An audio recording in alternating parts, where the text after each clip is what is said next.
This week on Inside Boulder News. After a life of uncertainty and homelessness, this Boulder woman is back on her feet thanks to 2 community organizations. New changes are coming to this popular bus service, and these kids are getting the chance to turn the page to a brighter future. Welcome to Inside Boulder News, your source for all things Boulder. I'm Jocelyn Avendaño. You may have noticed the bright orange hop buses driving through town. This is all part of new renovations to the hop, and even more changes are coming to the popular bus service. Some of these changes include a new timetable and expanded evening and weekend service. We spoke to Senior Transportation Planner Natalie Stifler to find out what users can expect beginning August 26th. In 2016, the city's transportation department conducted the HOP Transit Study. A study aimed to examine the HOP's reliability and ridership on the existing route. The expansion of the span of service and the frequency of service was something that we wanted to be able to improve to help with reliability and also increase ridership. After extensive research and input from the community, the HOP will move to a schedule-based service running from 7 a.m. to 10 p.m. every day instead of reduced service hours on the weekends. Right now, people are familiar with the more headway-based service. That's just approximately a bus will come every 10 to 15 minutes. This will basically move the service to a schedule so people can reference a schedule and find an exact time when the bus will be at a stop. The bus will run every 10 minutes Monday through Friday from 7 a.m. to 7 p.m. and will run every 15 minutes until 10 p.m. On weekends, the bus will run from 7 a.m. to 7 p.m. every 15 minutes and from 7 p.m. to 10 p.m. every 30 minutes. The decision process to change the service hours and the frequency was really just to enhance service.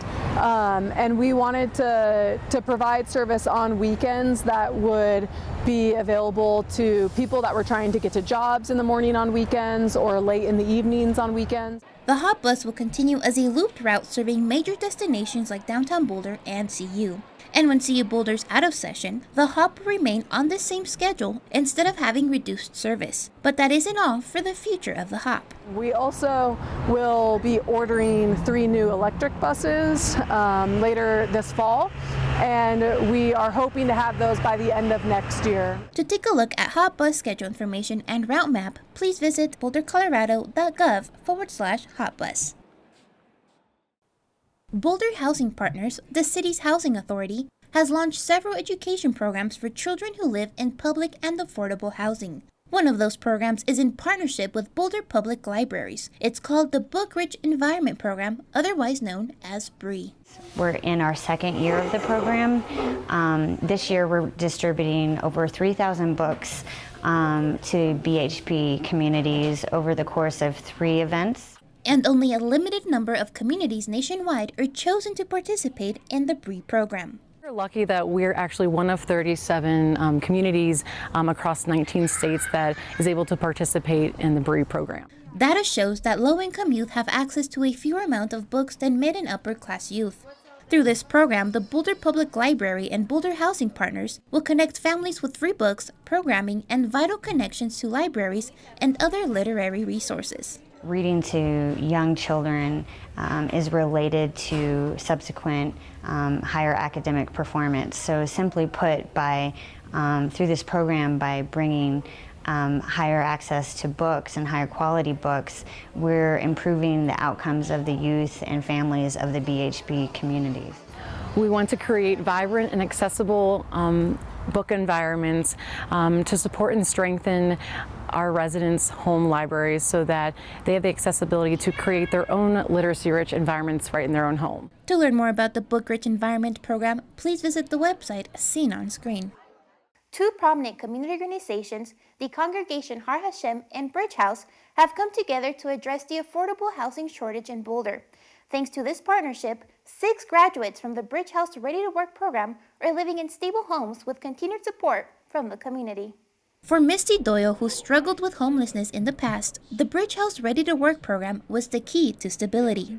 I have a lot of help, a lot of support, and they are my family. They're still my family. I have 2 great kids, but Ready to Work is my family. The Ready to Work is really a program that works on three different things. If you want to look at a three-legged stool, that's kind of how we look at things. There's the work component, there's the housing component, and then there's the support services.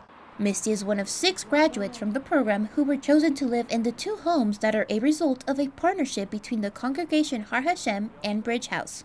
They pay the rent just like anybody else. They have a lease with Boulder Property Management for the houses that HaShem has graciously let us go into a partnership with them. Social justice and social action is a big part of what HaShem does. And this was a way for us to put assets that we had to work both doing social good and hopefully making a change in Boulder. Right now, I'm going to stay here. This is a great opportunity, and I am blessed to have it.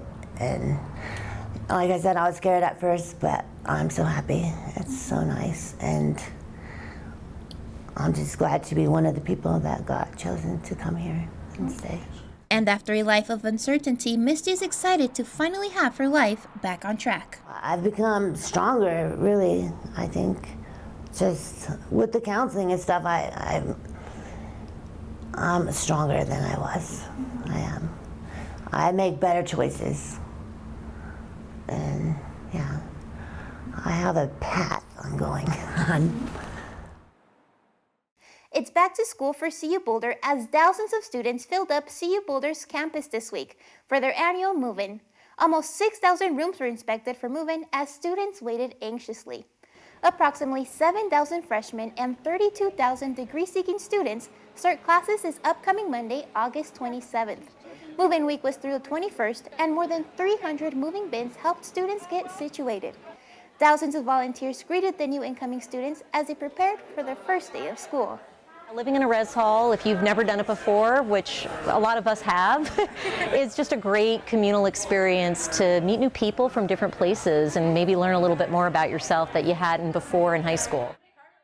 Fall is officially a month away, which means leaves will start to change color and flowers will lose their spring liveliness. However, this week, the City of Boulder helped interested gardeners prepare for their flowers next summer season with colorful tulip bulbs that decorate the Pearl Street Mall. Dozens of people lined up on Wednesday in Boulder's Pearl Street Mall for the annual tulip bulb giveaway. The City of Boulder's Park and Rec Department gave away a total of about 9,000 bulbs. For the past 12 years, the department has been hosting this event to provide people the opportunity to enhance their gardens through local resources. Each year, Pearl Street Mall displays a wide variety of unique tulips that adorn the walkway of the staple shopping area. We just got done designing the tulips for the spring of 2019. We will get them in mid-October and we will plant them in the first couple weeks. And then after that we will get an order of pansies that are winter tolerant and we will put them over the bulbs for some winter color. Thank you so much for joining us on this week's edition of Inside Boulder News. If you have pictures, news tips, or events you'd like to see featured, we love to hear from you. Connect with us on Facebook and Twitter. You can also sign up to receive video updates right in your inbox. Just go to boulderchannel8.com and click on subscribe. Have a good week.